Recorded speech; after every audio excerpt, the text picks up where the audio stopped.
Come on. There we go. Well, all right, here we go. Here we go. We are live. We are live. Are you live, Stevo? Are you live? I am Kristen alive, Brown? man.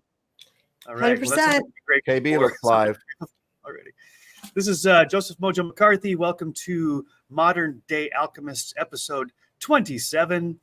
And this one in particular is all about ThanksLIVING, not just Thanksgiving. And then we'll get into that in just a moment. But I am Joseph MoJOE McCarthy, and I'll let my two beautiful co-hosts introduce themselves as if you have never met them, because I know there will be some people who will tune in for the first time today or after the fact that won't have a clue who any of us are. So we'll take a moment here to introduce ourselves so you get a little bit of familiarity, and then you can decide whether or not we're credible or not. Okay, Kristen, let's start. If you like us at all. If you don't like us, it's okay. We're okay. No. We get it. We get it. There's a lot of people in that category.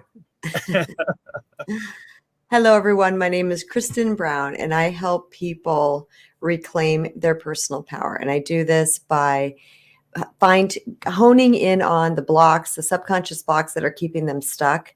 And once we can catch those blocks and reframe those blocks, then we can live a more empowered life. Hello, everybody. I'm Stevo Hays. And what she said. Ditto. You're not what she said. I'm not beautiful either. You said you're beautiful co-host. Anyway. Hey, inside out, baby. Think from the inside out. Plural. Dude, I can't say beautiful, man. You lose your man card. I'm a happypreneur. I'm here to help you navigate, activate, and advocate your happy life. I'm from Happy Life Studios here in the Pacific Northwest. Joe has a brother, sister of ours down there in Orange County. And I'm also a messenger. I'm here to help. And it's an acronym. I'm here to bring healing. I'm here to encourage. I'm here to make you laugh. And I'm here to make you ponder. And I'm here super excited to be with the Joe, the MoJOE McCarthy, and the KB, Kristen Brown. Let's get to talking about this. Oh, you got to introduce yourself too, don't you, Joe? Hey, Joe, why don't you, our beautiful host here, why don't you introduce yourself to us? No. I didn't hear any of that. I'm having issues on my end. Am I back? You're Can back. you hear me now? You're back. You're back. Cool. All right. We know you have Oh, this is issues, my Joe. front. My back's over here. Okay. There it is. Okay. By the way, Stevo, regardless of whether you like it or not, you are beautiful from the inside out. Wow. So there you go. All right. So a Modern Day Alchemist started, over a year ago, I think now. Yeah, it's a little over a year ago. And we did have a hiatus. Oh, George Evans put your acronym in the chat there, Stevo. I don't know if he's calling for help or he's just re-emphasizing what you just said, because I missed all of that.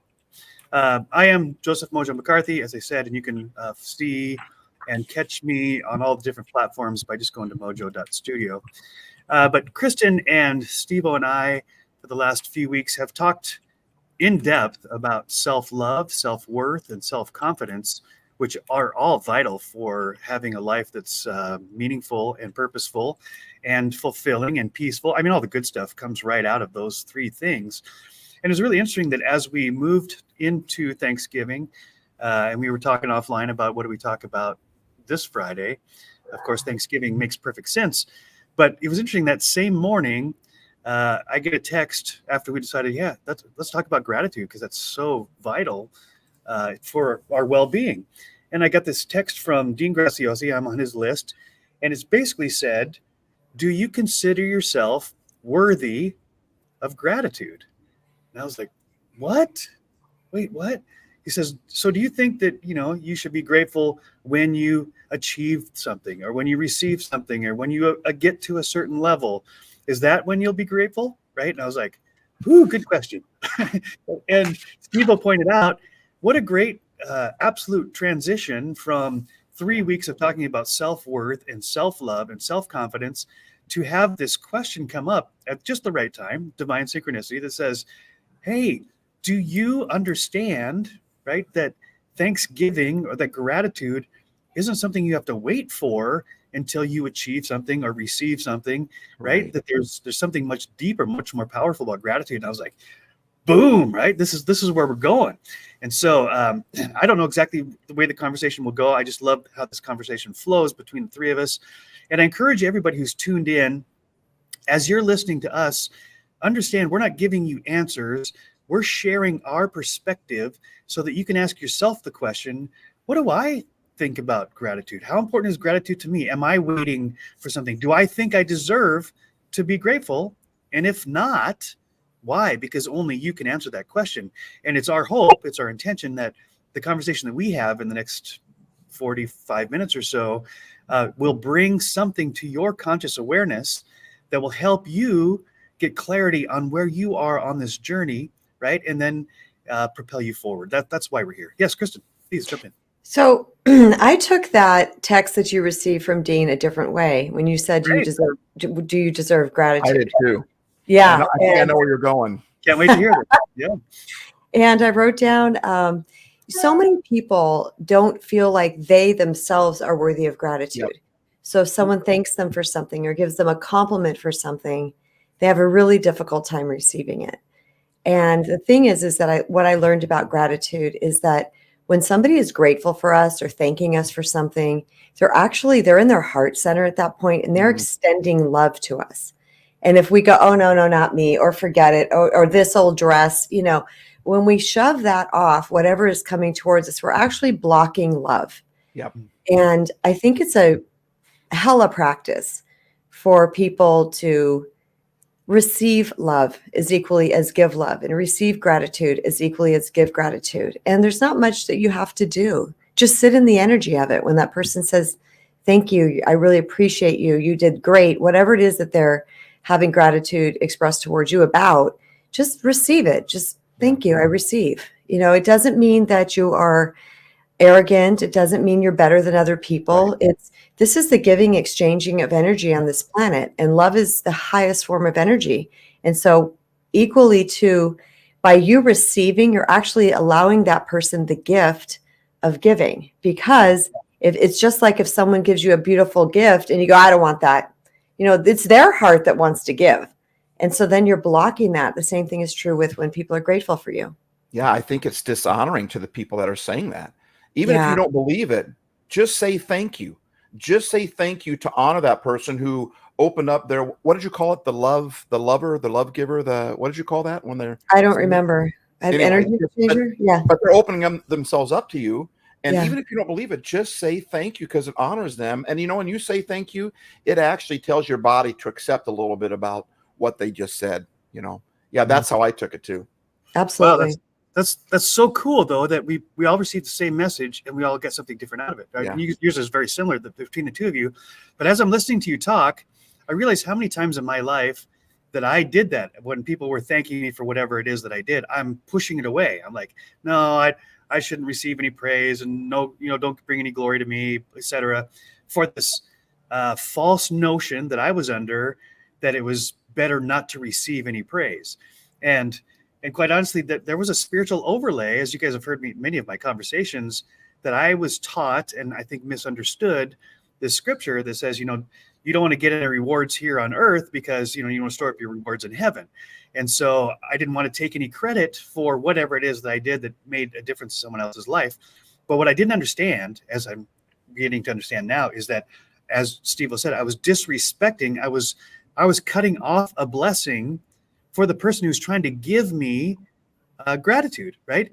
And we talked about last week quite a bit about how it's better to give than to receive, because that's a blessing in the giving itself. And here I was inadvertently, not intentionally, cutting off the blessing from someone who's trying to give a gift of gratitude to me.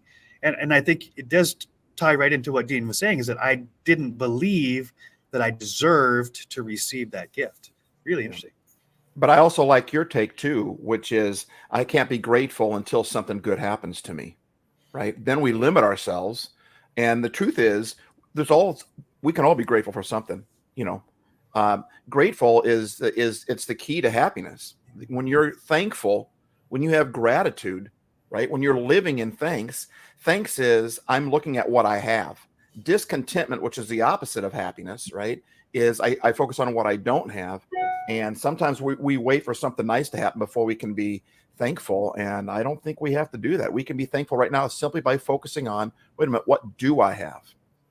Yeah, this is reminding me of something too, that a lot of times when people are going through a trial, they're going through some type of suffering in their life, they're like, I have nothing to be grateful for.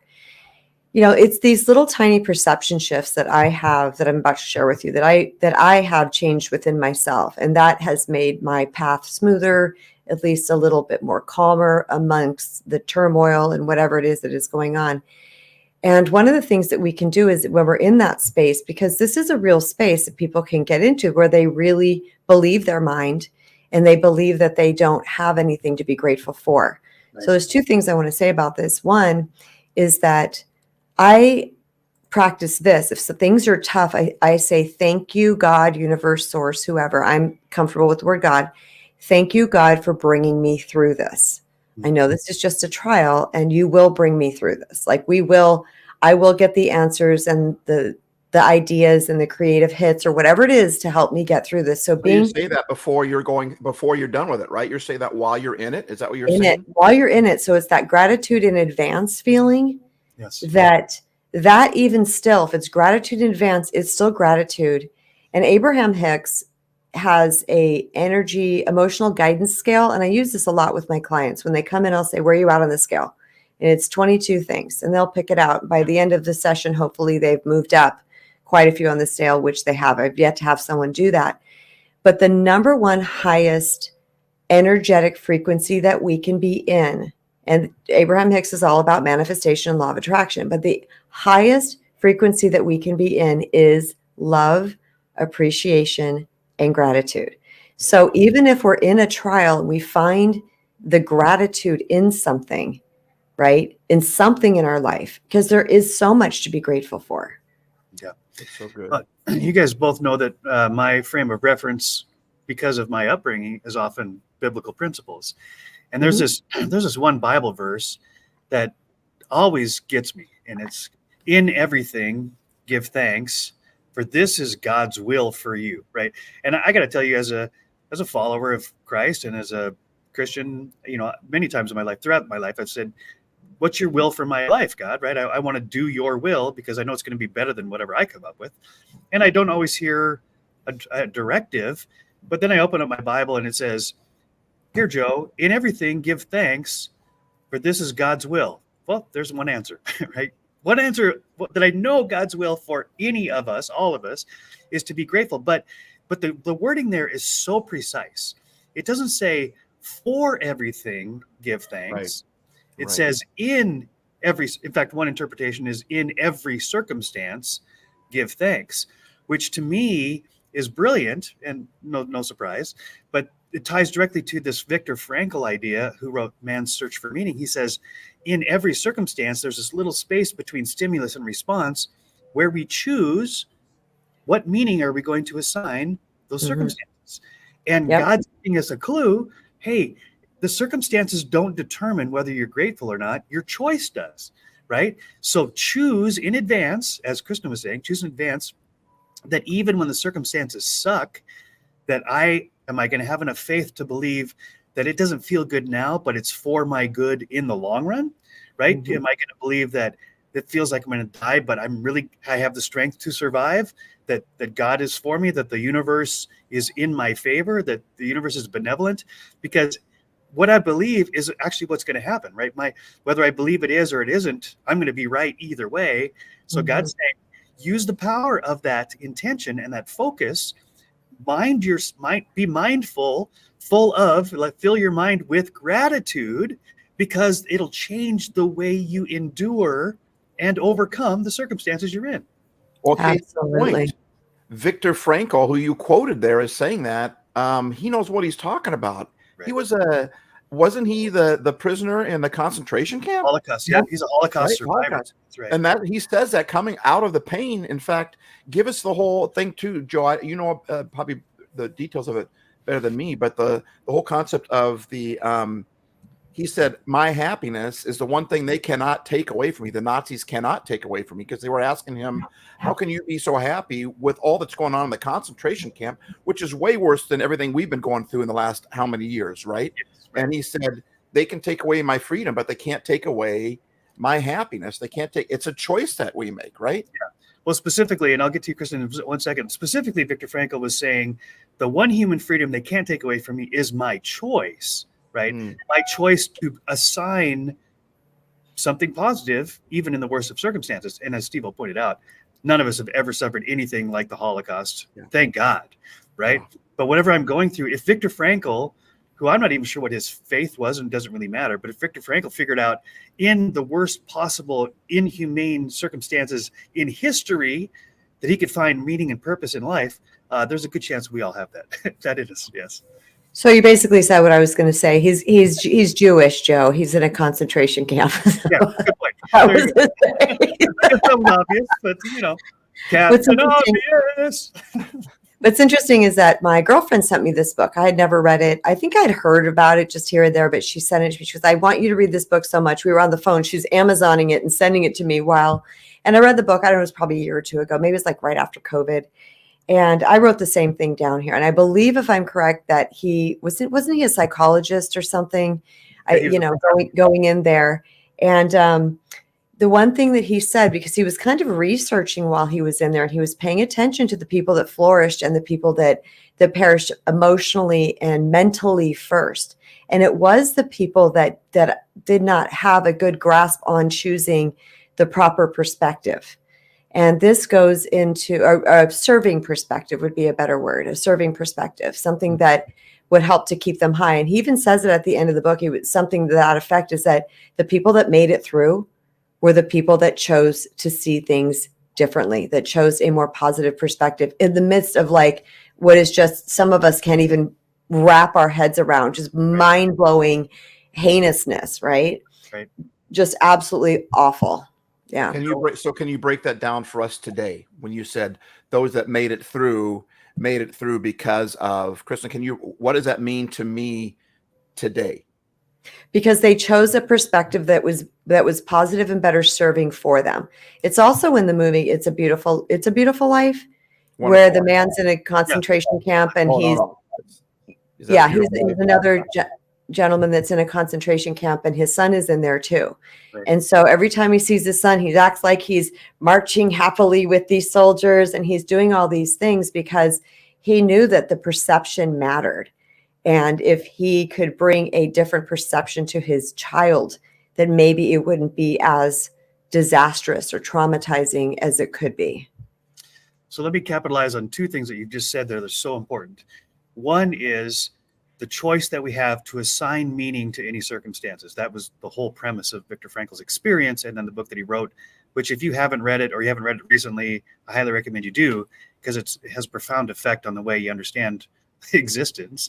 But in the Beautiful Life, the movie, which is kind of loosely based on Viktor Frankl's ideas, the dad wasn't doing it for himself. Kristen pointed this out. He's doing it for his child, right? Yeah. And she used the word serving. Now, serving has two capacities, and we've touched on both of these. I just want to highlight it.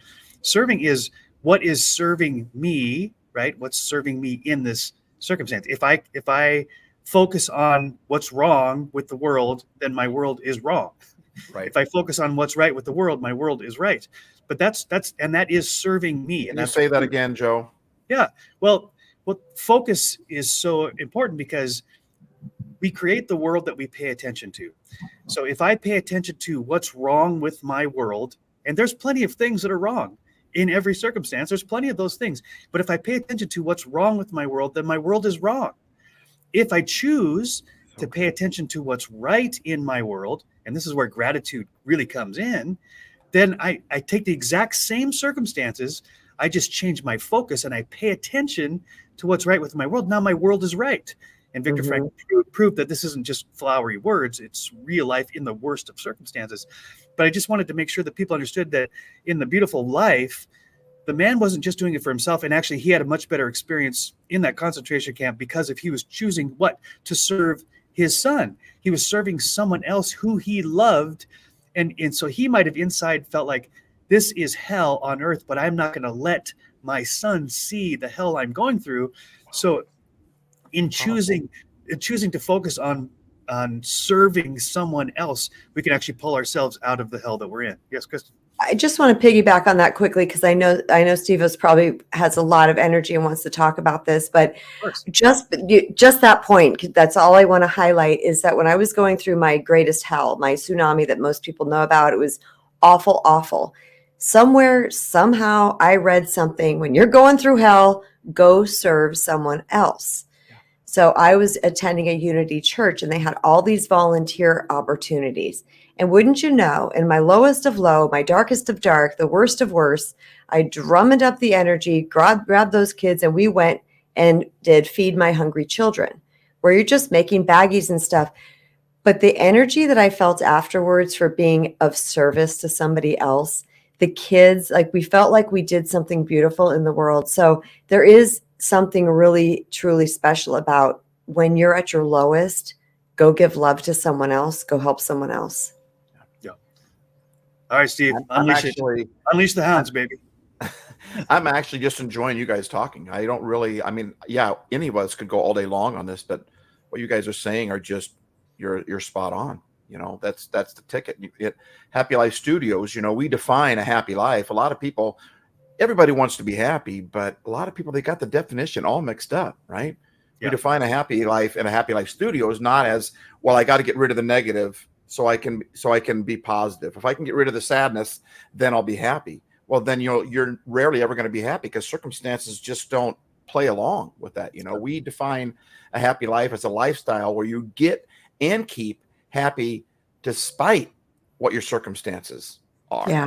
Despite what and that's what Viktor Frankl did. And to be honest with you, this is a journey that I've been on for quite a while, because I could be a negative cuss, man. I could be a negative person. I really can, which I think is funny that I do Happy Life Studios, but Happy Life Studios actually helps me keep on that portion of.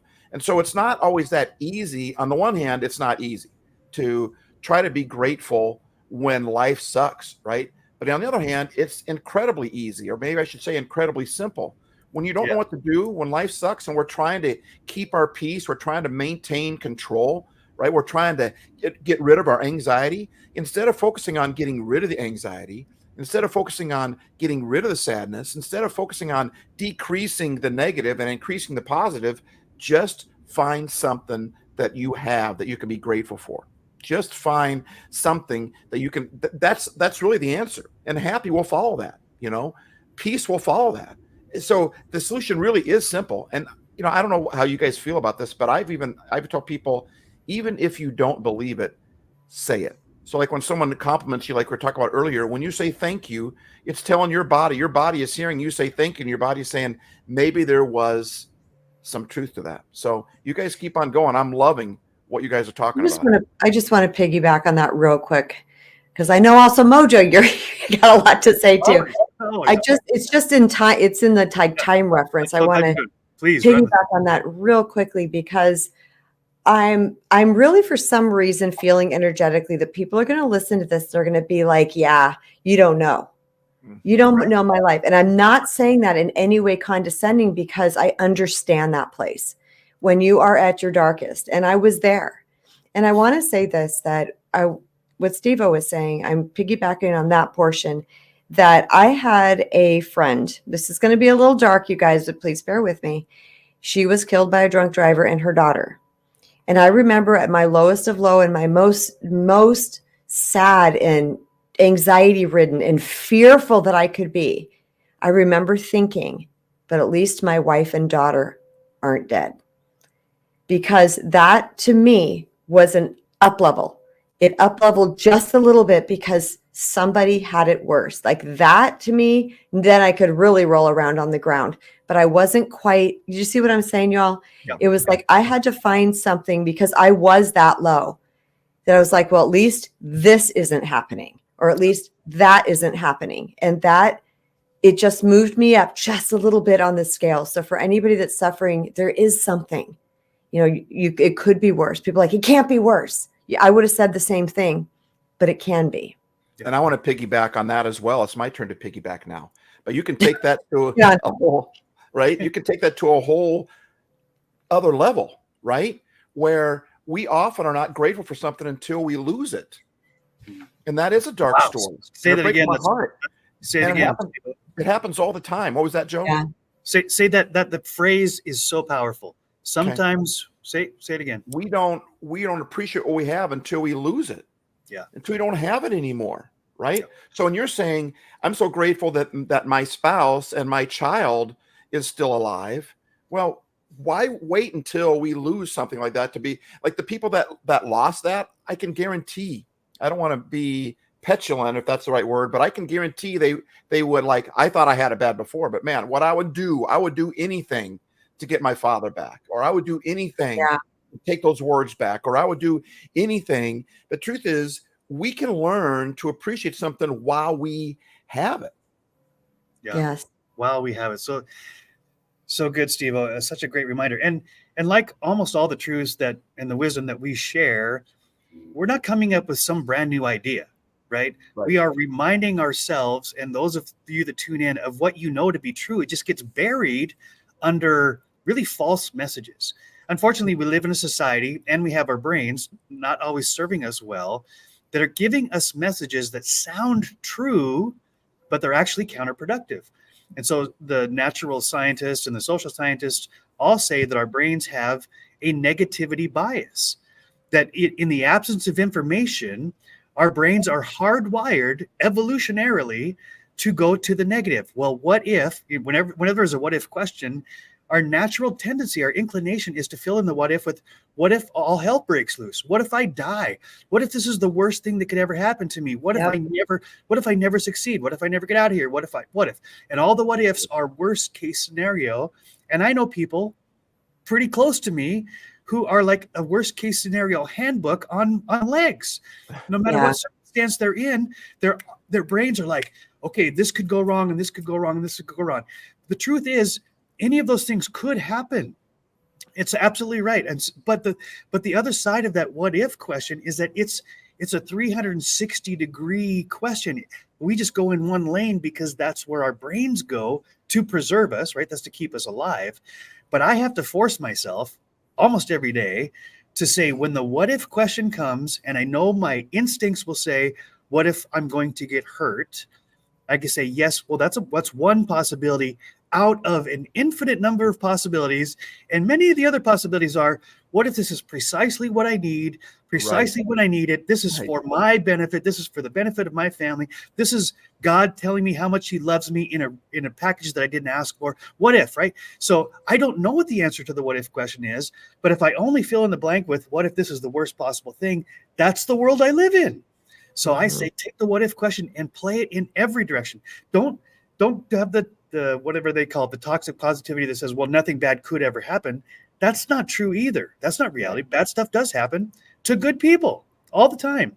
But what if, right? What if in the big picture, in the long run, this is actually working out for my benefit? Yes, Kristen, jump in. It's what you're talking about is the story that we're telling ourselves. And we are constantly in some type of narrative within our brain, constantly. And I feel like I've lived a better life when I've been very conscious of what I've been unconscious about. So when I slow down and I ask myself, what are you thinking? What are you believing? And the story we can tell ourselves about something. And you and I, and Stevo probably as well, but many times have said that things are happening for us, not to us. Yes, right. That sounds kind of trite, and some people might not like that. But during my tsunami is when I heard that some 12 years ago. And I adopted that. I'm like, this is happening for me. This is happening for my highest good. For my highest good, there's something great coming from this. And something really great did come from that. But there's ways we can see things when things are a little tender and a little scary. And I will get a quote Andy Dooley, who's just a beautiful human being on this planet. He does law of attraction stuff. And one of his go-to phrases is, everything is always working out for me. So even if it's tumultuous and we just stop for a minute and say, everything is working out for me, even just trying to find a parking space, everything is working out for me. You're suffering with your child or a spouse or something, everything is always working out for me. And what this is doing is this is sending these powerful rockets of highest possible vibe where you are allowing God to work miracles in your life because you're saying everything is working out for me. You know how expansive that is? So the universe can take all of these infinite possibilities because we have now opened the door for change and for things to shift and morph, instead of going, things always suck, it's never getting any better, and we're scared, which, by the way, y'all, is just survival mode. It's just being, because you were activated at some point in your life, you got stuck in survival mode and you're still there. And Dr. Joe Dispenza says that people can spend a lifetime in survival mode. And that is a choice. Now, they're unconscious to it a lot of times. They don't realize they're in survival mode. But when we can step back from it and say, I get to choose my perspectives, I get to choose how I see things, and I get to choose really basically my future. So by saying everything is always working out for me, man, doesn't that just feel good to hear? Everything is always working out for you, Mojo. Everything's always working out for you, Stevo. Yeah, that I can't tell you how important this has become in my life in the last few years, because I've lived a life of faith, try to follow the things that the Bible say. I pray. In fact, my prayer life is often just a running conversation with God, no matter where I am. It's not Me when too. not when I get down on my knees next to my bed, although that happens as well. Stevo can tell you how many times God talks to him in a song or a movie or, in crazy circumstances. I think all three of us have that. Yeah. Right. But my point here is that it's so easy and so natural, and the inclination is, when something goes wrong, to start with the question, why me? Why now? What did I do to deserve this? Right? These are the questions that bubble up first. Those are the easy questions. But if I'm not very careful, I will stop with those questions instead of letting those questions pass, saying, okay, I know those are going to come. So rather than try to suppress them and act like they're not there, I just say, okay, I know those questions are going to come at first, because they always do. Swipe those away. Now, what are the real questions? What are the better questions? How is this working for my benefit? Maybe I can't see it. Maybe I won't see it for a year or 10 years. Maybe I won't see it until I'm in eternity. But am I willing to trust, right, that there is an unconditional, loving creator, source, universe, people use different words for this, that actually cares about me enough to even allow negative, my word, circumstances. Why? Because it's working for my fit. It's building character, grit, perseverance, patience. All the things that we want in our lives are actually required that we have to work for them, right? That we have to go through something to get to that other side.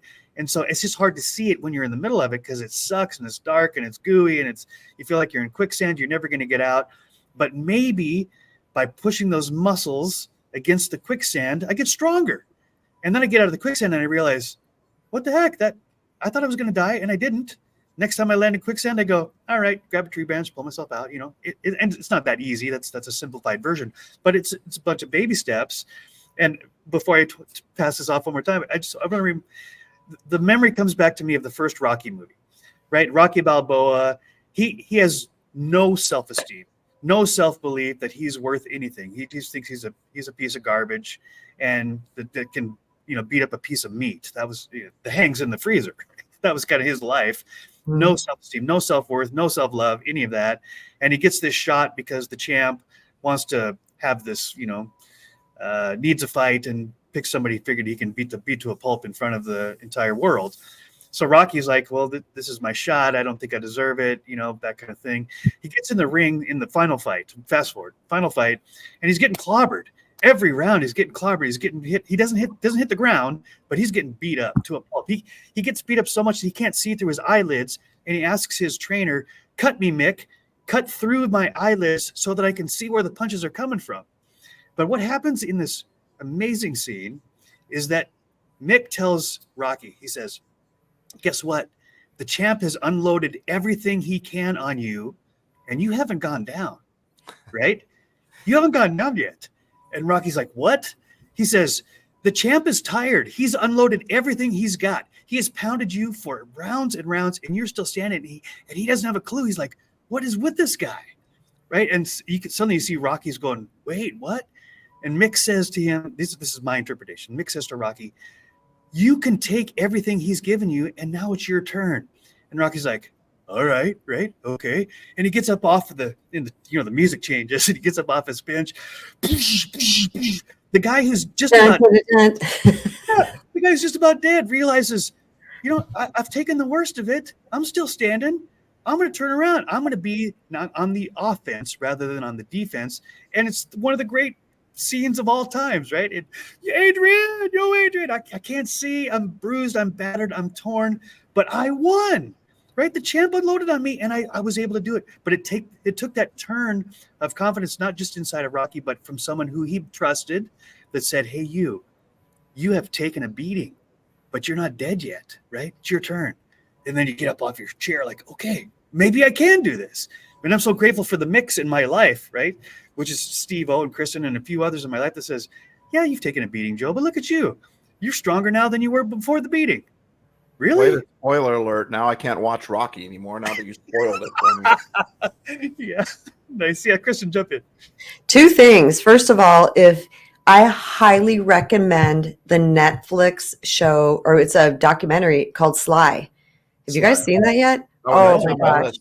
No. Oh, it's so good. I hung up from that being like, oh my God, that was amazing. Okay, so I'm going backwards a little bit to when Mojo was talking about can't see it now.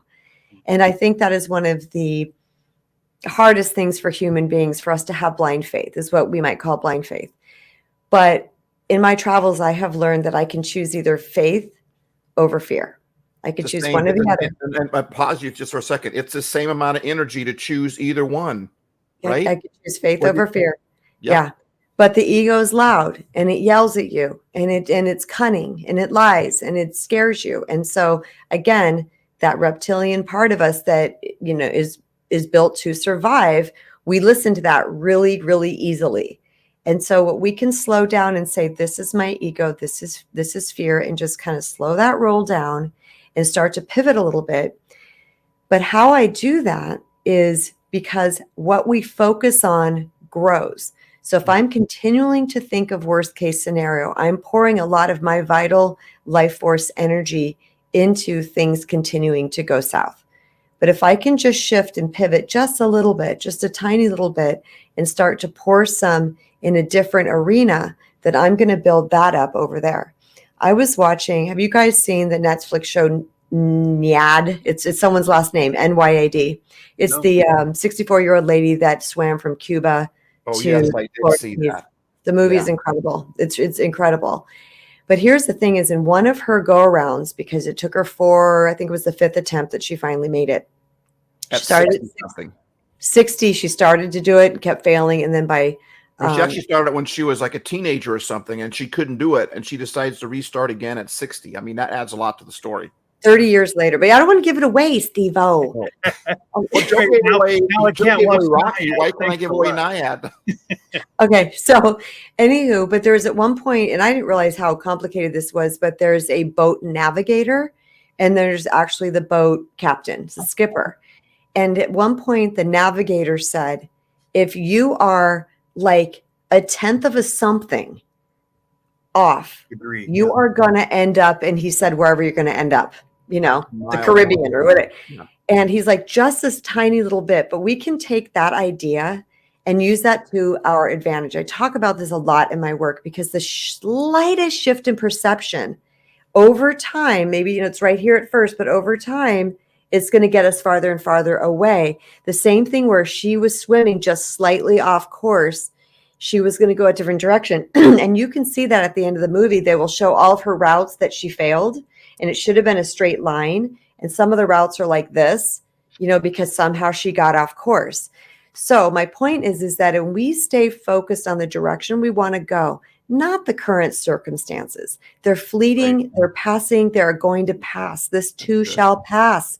There's always these seasons. And it's when I have taken in, guys, these little tiny sentences, and I'm like, there's truth in that because I can feel the truth in that. And then I started focusing on that. Then I started to grow in that arena rather than being over here in the dumps. Yeah. So I've shared this before, but it fits perfectly in this conversation that statistically, they've analyzed transatlantic flights from LA to New York or vice versa. And once the plane's off the ground and everything's good, the pilot lets go of controls and puts it on autopilot.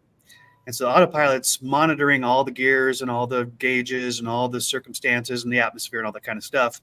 And statistically, the plane is off course. If you drew a straight line from the takeoff to the landing, is off course 60 to 70% of the trip. And you think, what? How can that be? And how does it even end up where it's supposed to end up? Right? Because the pilot isn't controlling it. It's all the autopilot. Well, they said, because think about it, the autopilot is analyzing all of the different circumstances at all times. And when it gets off course, which inevitably it will, because the wind and the ducks and the geese and the clouds and the barometric pressure and the flaps and all that kind of stuff, the plane's always shifting because of all of the external circumstances. But because the autopilot is paying attention to all of these things, then it course corrects, right? So it goes off course corrects, goes off course corrects. The flight is never in a straight line from the beginning to the end, and it's off course 60 to 70% of the time, but it lands exactly where it's supposed to land. Why? Because it's always monitoring what's going on and making the course corrections. And I would propose that, especially because of this particular talk, that the best way to course correct, or one of the strongest, most powerful ways to course correct, is through gratitude. It's focusing on, right, the destination. It's focusing on where do we want to land. Yep. Because if I focus on everything that's wrong, if I'm looking at the wind all the time, or like Peter gets out of the boat, Jesus says, hey, you want to walk to me? Peter gets out of the boat in great faith, and he's walking on water. Nobody'd ever done that before other than Jesus. He's walking on water. And then the scripture says, but then he realized that the wind and the waves were against him, and he starts to sink. Took his eyes off the prize and sees the circumstances, starts to sink. Now Jesus, because by the way, this is for all of us, Jesus reaches down and grabs him out of his lack of faith and saves him, puts him back on the boat. But the metaphor is really strong here, and it applies. What we're talking about is that if I focus on the prize, on the goal, on the intent, on the gratitude, then all of the circumstances haven't changed, but my focus has changed, and so the circumstances don't have the same effect. But as soon as I take my eyes off of what I'm grateful for and how life is working out in my favor and God loves me and all that kind of stuff, then I see all of the circumstances, which were exactly the same, and I start to sink physically, metaphorically.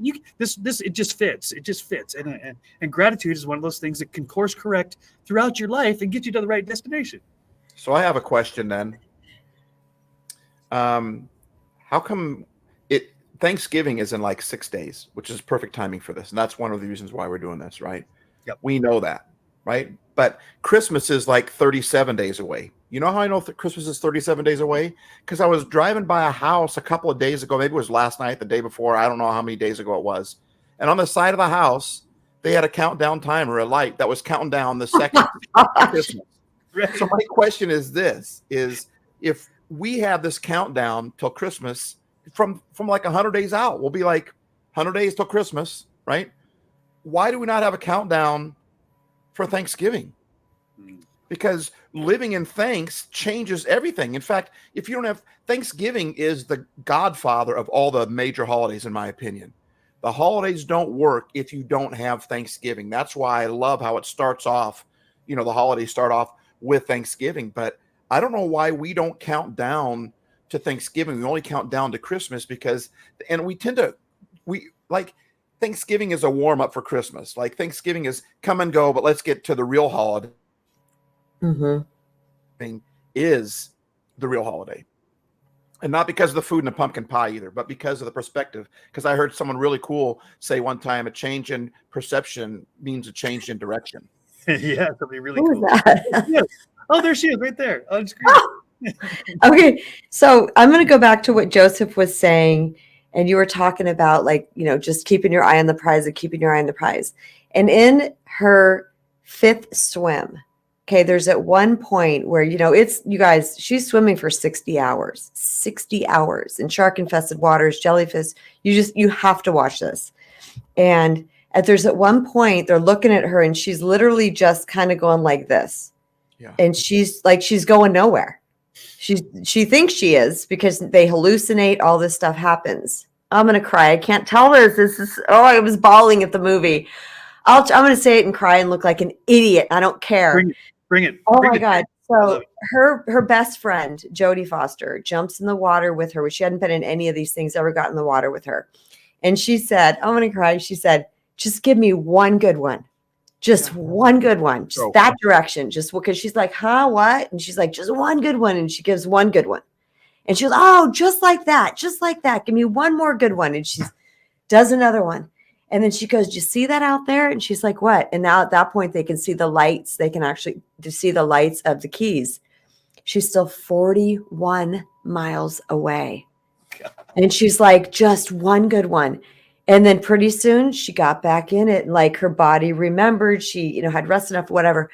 But I was like, sometimes it's like that, you guys. Sometimes we are faithless. We are scared. We are at the bottom and we just need one good one. Yeah. Which means one good second. Yeah. Which means one good minute, which means one good thought.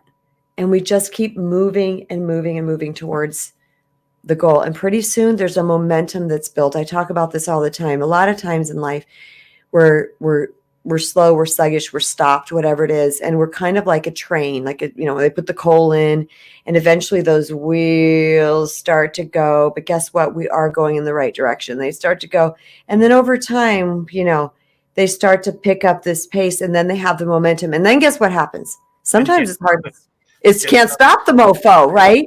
Sometimes you can't stop it. Yeah. So, but this is the point. Eventually you will get momentum. It can't not happen. It will happen.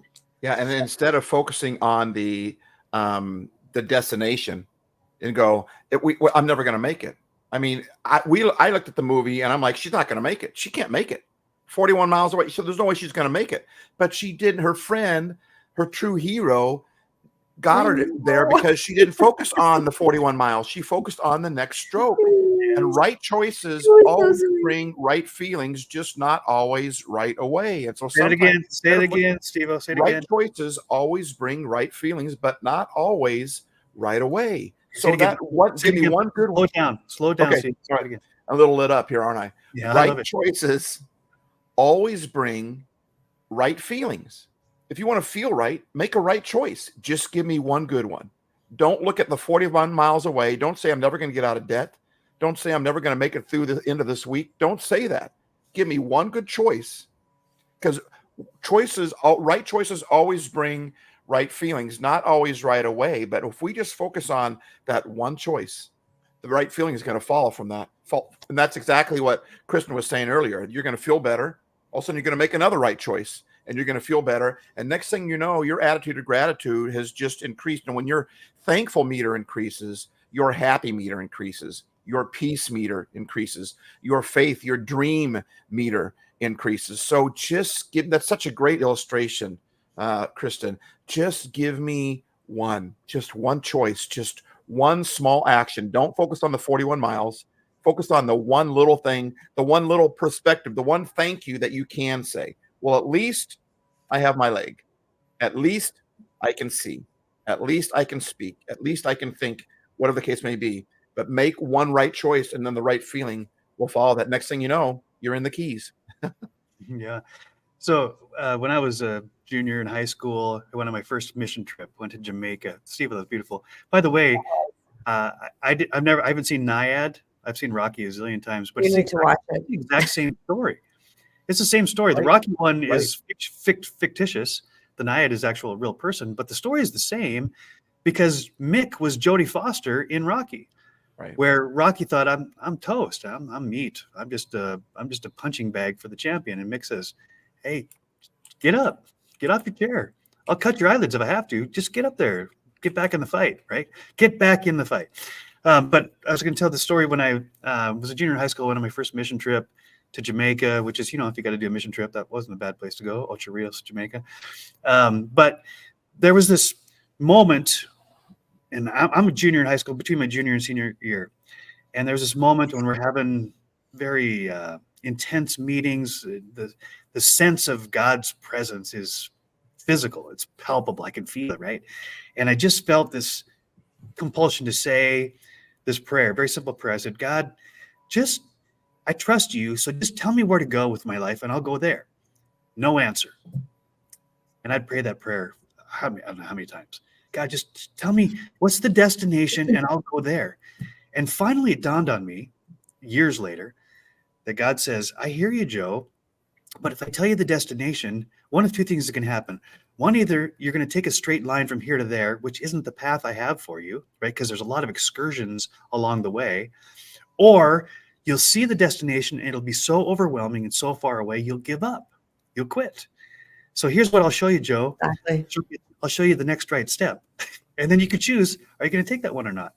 And so now my vision in my head of what faith is like, it's a lantern, but it's not a very powerful one, right? It's enough to see where my foot needs to go next. But until I take that step, I can't see the step beyond it. My faith doesn't show me the entire journey and the destination because it would be too overwhelming. And I would probably take a straight line and life It'd be scary too. It'd be scary, right? But with this, it's all dark. I don't know what's going on. I've got this lantern of faith and I can see there is one step and that's lit up.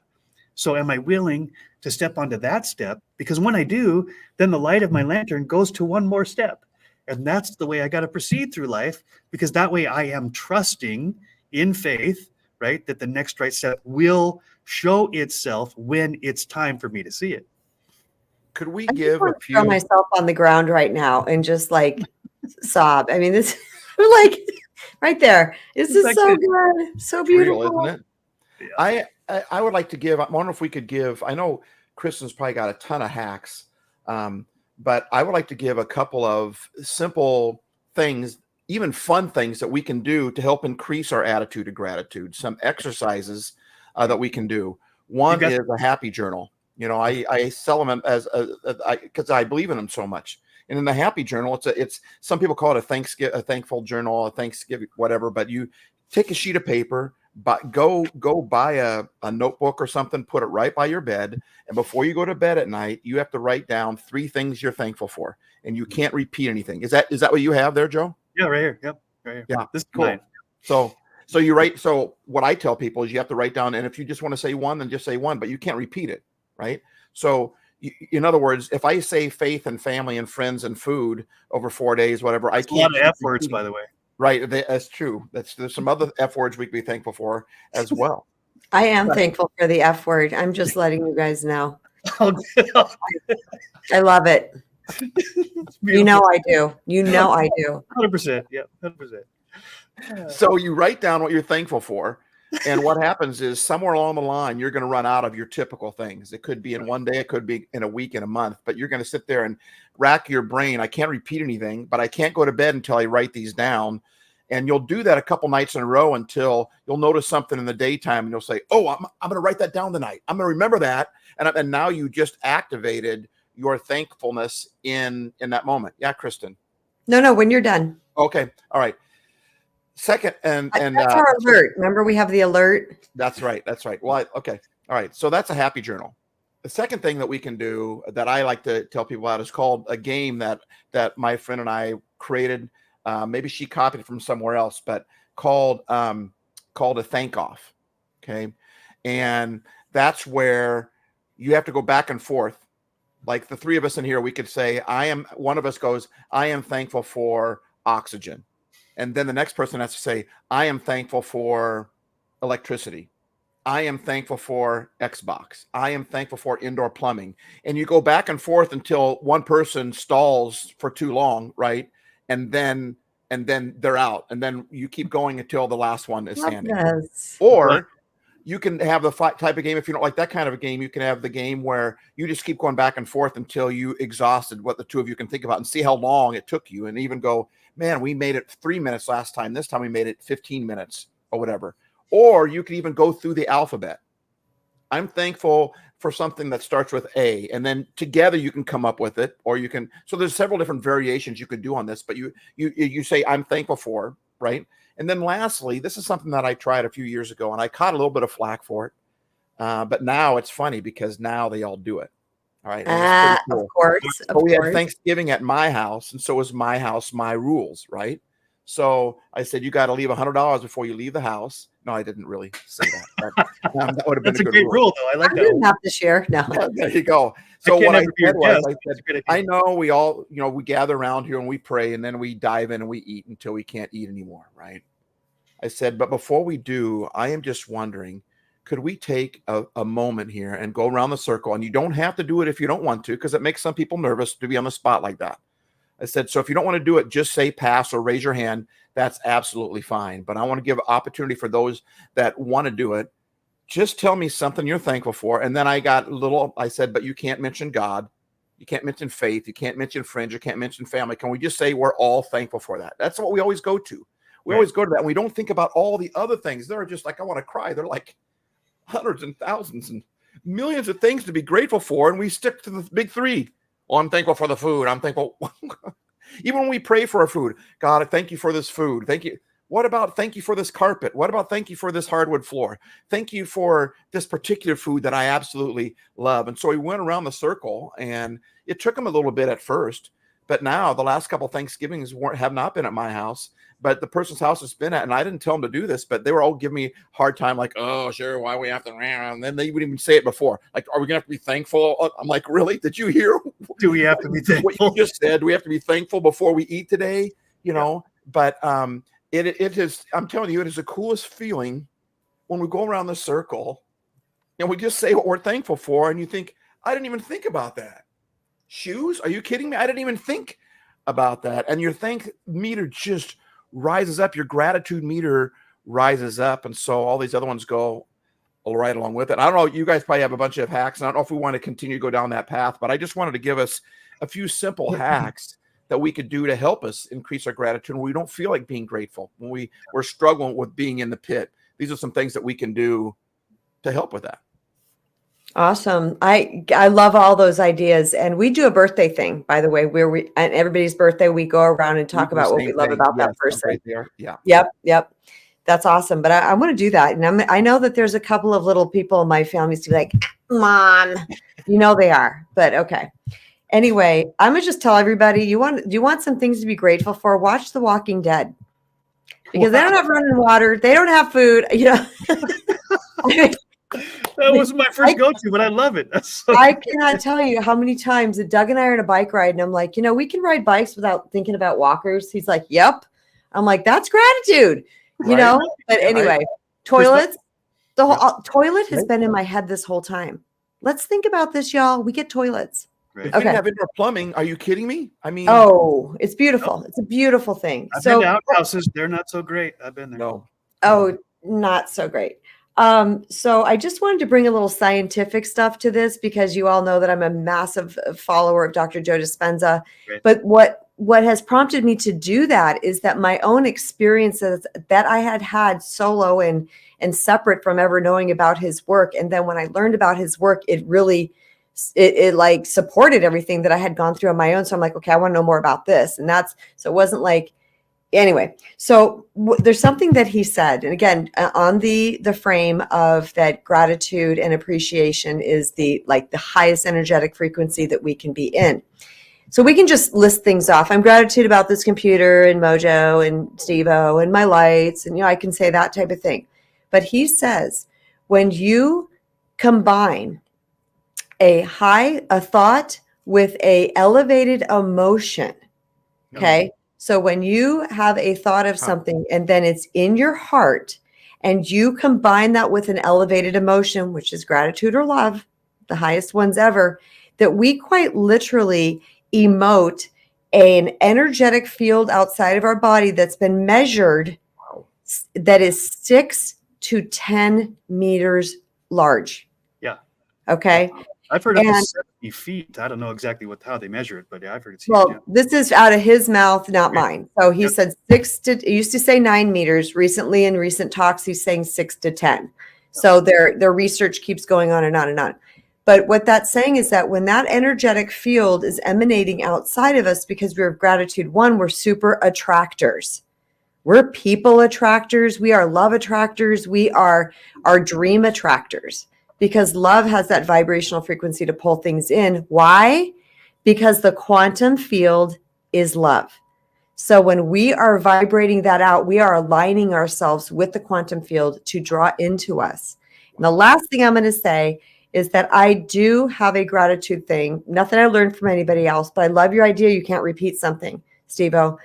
But every single night, because I know that the subconscious mind will marinate on what we're thinking about for the 8 hours that we're asleep. I go through a gratitude list, and I will lay there. And sometimes it's the first thing that pops into my head always is my bed. And I think that's because I feel safe. And then it's whatever else. And it's the most random things. It's this drink holder, it's the most random things, but I don't just say them. I go, wow, I'm really grateful that I have that. And this isn't the riches and the nice car and the da-da-da-da-da. This is that I have a pen, that I like the way it writes. Right. It's the tiniest, I love these things. I've had 10,000 pens, and these are the ones that I like, So these type of things. So that's in closing what I wanted to say, because this has been such a beautiful talk. My heart is full of gratitude and love, as always, from speaking with my brothers. It's beautiful. So we're right at an hour, and it felt like it was like 7 minutes or something. It's such a great conversation. And I'm going to push the limits just a little bit on our time, because it's so important. I can't think of too many things that are more life-changing than gratitude, right? And as I was thinking, you guys know I love playing on words, and it came to me while you're talking that we often say or see on things this time of year: thankful, grateful, blessed. Thankful, grateful, blessed. These three words go together, and they really do go together. But the word grateful just jumped out at me, because we spell grateful in terms of gratitude as G-R-A-T-E, grateful. But there's something else that happens when you're full of gratitude. You become grateful, G-R-E-A-T. Come on, Joe. Right? You become full of what's great about life, right? So when I'm thankful and I know that I'm blessed, I actually become full of greatness, because gratitude is greatness, right? And I got to tell you, it's making me tear up now. Yeah, it's making me cry. Thanks a lot. But we cry a lot. I love it. We're always crying. But just think of this really important difference. A lot of manifestation language talks about think and say of what you want as if it was already here. Yeah. And I'm saying think and say of what you have and be grateful that it is already here. Come on, Joe. Right? Can you say that again? Yeah. I mean, and I'm not putting down the manifestation language. I think that there's something very powerful about that. But if I'm always caught up on what I don't have that I want to bring to me, I'm actually saying that I'm not enough. I don't have enough. I need something more to be complete or happy or grateful, right? But there's a difference, a powerful difference, if I say, rather than trying to manifest something I don't have so that I will be grateful, thankful, blessed. What if, as Kristen said, I look at the pen in my hand and I say, how much technology and information and brilliance and production and resources went into this pen that I really like, right? If you think about it, the technology of a pen, it's pretty brilliant because it has to let out just the right amount of ink for a long period of time. Who thought of that? And how did they put it all together? And how did it end up in my house for like 57 cents, right? It's miraculous if you really think about it. But that's just one example of there is so much that we have and that we are, because have is a lot of the externals, but I have a brain, I have a heart, I have friends, I have so much stuff that's invaluable. And so gratefulness really is about recognizing and focusing on what I already have and who I already am, right? And then I realized that I'm grateful because I realized how great life is and how great I am and how great you are. So thankfulness is gratefulness, but it's not just G-R-A-T-E, it's G-R-E-A-T. What a great way to live, right? It's great. God is great. Oh, God, we're over there. I'm writing something in the chat right now just because I wanted to put that, but now that you took a break, I'm just going to say this. Gratitude also always brings us to the pure, generous present moment. Because when we are in gratitude, we're nowhere else. We're not regretting the past, shaming ourselves. Again. Can you say that again? When we're in gratitude, what did you say? When we're in gratitude, we're in the pure, generous present moment. When we're in gratitude, you say we're in gratitude, we can't be anywhere else. Is that what you said? Yes, we can't be anywhere else but the pure, right here, right in this moment, right now. So we're not. That is like, I'm all about energy, you guys know, and that's like the purest energy that we can be in is this pure, generous present moment. And if we're in the past, if we're regretting the past, thinking about the past, we're going to be depressed. And if we're in the future and we're fearing the future and what's to come, we're going to be anxious. So gratitude just brings us to this present moment. Even when I am washing dishes, I tell this a lot. If I'm washing dishes and I'm just grateful for warm water, I am so focused. I'm grateful for that I can get this piece of cheese off of this plate because of this lovely suds. I am present. And it's in that presence that I am at peace. And when I am at peace, I'm in a higher vibrational frequency. Okay, so I'm going to go to 3 split screen here. You guys might have to adjust where you sit. Okay, so here we are, modern day alchemists, and without any prep, without any notes, without any outline, we filled up an hour, and we all 3 of us have another hour within us without even blinking. But as Stevo said, everything that we say, everything that we've shared here, if you don't take action on it, what's the point, right? Inspiration without implementation is delusion. That's Robin Sharma. I quote him all the time because I'm quoting him to myself, right? That it starts with awareness, always. Everything, every change in your life starts with awareness, but it can't stop there because then you're just aware of what you don't have, or even if you're aware of what you do have, but you don't express gratitude. This is Brendan Burchard. Brendan Burchard says, if you don't express gratitude, who's it going to benefit, right? But when you express gratitude, the person who hears it goes, really? Wow, I made you feel good. I had an impact on your life. And as you both know, just today, I got 2 separate texts from 2 completely different people who don't even know who the other are. And they just took a moment to say, hey, something you said really impacted my life. Thank you so much for sharing. And I'm like, really? But had they not said it, they still would have been grateful for whatever I shared, but I would have received 0 benefit. So I'm just saying, people, don't just feel grateful, do grateful, right? The doing and the being are both required. Be grateful. And because you are grateful, do grateful. Express through writing, through a voice note, through a text, through a note, through a gift card. Steve's got a zillion ideas about how to show your gratitude. I love it. Yeah. Because when you express gratitude, not only do you get that joy of giving, but someone on the other end actually benefits as well. Right. Yep. All right. So everybody take a second just to tell people how they can connect with you offline and wish people a happy Thanksgiving, and then I'll close. Kristen. Just go to happylife.studio and you can find wherever all the stuff is on there, our social media. We would appreciate it if you took our stuff and liked it and shared it.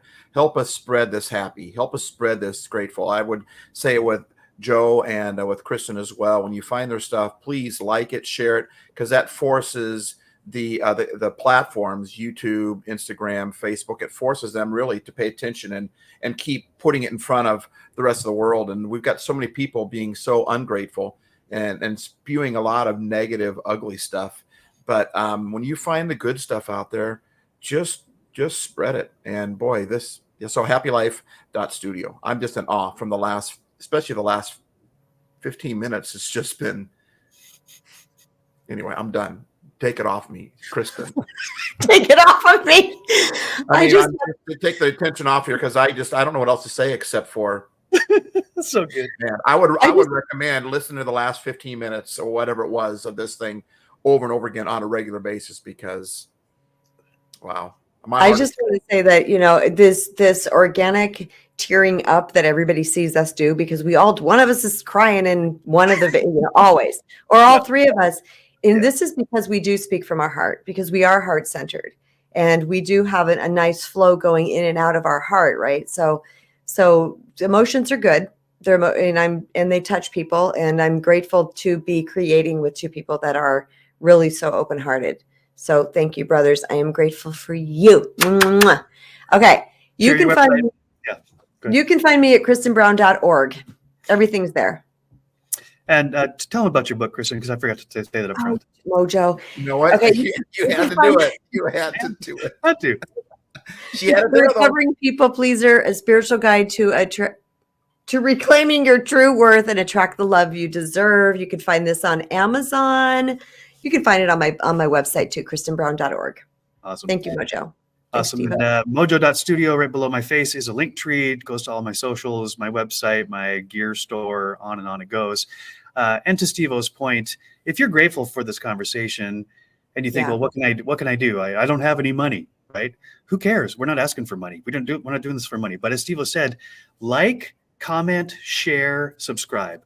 Those are 4 things that'll take you less than 4 seconds, and it'll actually make a difference, not just for us, but for all the people who will come across what we just shared, right? As Stevo says, we actually have way more power than we understand. With like, comment, share, and subscribe, we can actually force the algorithms to take something this good and put it in front of people who didn't even know that's what they were looking for or that's what they needed, which I call, divine synchronicity as well. Even God can use an algorithm if he so chooses. Okay. God is the algorithm. So it is our plan to be back next Friday, right after Thanksgiving. But I just want to point out before we go that the title doesn't say Thanksgiving. It says ThanksLIVIng. It's not a holiday. It's not a date on the calendar. It is a way of life. That's right. Yeah. So God bless you all. We'll talk again. Until next time, live full of gratitude and give it to anybody and everybody. Peace for now.